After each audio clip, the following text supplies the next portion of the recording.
ఈడ పౌరానికి ఒక న్యాయం గాడ రైతులకు ఒక న్యాయమా? ఫెన్సింగ్ వేసినా కూడా నీళ్ళే మాకుతలేవట.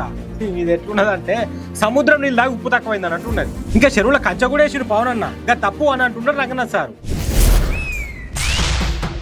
దండోరా మాట సూటిగా, సెటైర్ గట్టిగా.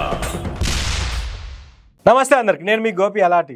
చెరువులను కబ్జా పెడితే చూసుకుంటూ ఉండం, కన్ను మూసి తెరిచే లోపటినే కూలగొట్టి కూసోబెడతాం అన్నట్టు పర్యావరణం మీద ప్రకృతి మీద పాయరం చూపెట్టే హైడ్రా మీద ఇప్పుడు మస్తుగానే కామెంట్లు కారెడ్డాలెత్తున్నాయి.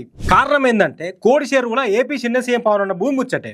కోడి చెరువును కబ్జా చేసిండు అని నెల కిందికించి మస్తుగా నడిచినాయి ముచ్చట్లు.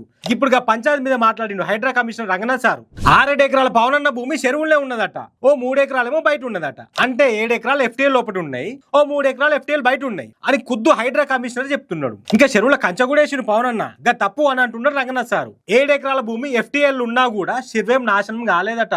ఫెన్సింగ్ వేసినా కూడా నీళ్ళే మాకుతలేవట. ఇది ఎట్లున్నదంటే సముద్రం నీళ్ళు దాకా ఉప్పు తక్కువైందని అంటున్నది. FTL బఫర్ జోన్ లో ఎవ్వున్నా కూడా అవి సర్కారియే అని చాలా మంది ఇల్లు కూలగొట్టిరు కదా సార్ మీరు. మరి ఇప్పుడు FTL ఉన్న 7 ఎకరాలకు ఎందుకు ఈ స్పెషల్ ఆఫరు? అంటే చెరువుల భూమిని ఎవరన్నా కొనుక్కోవచ్చు, అమ్ముకోవచ్చు అని అంటున్నారు అన్నట్ట.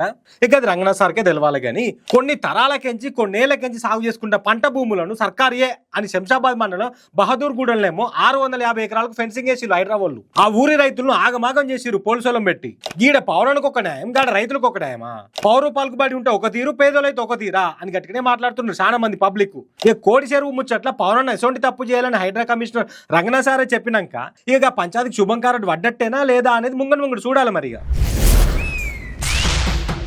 దండోరా మాట సూటిగా, సెటైర్ గట్టిగా.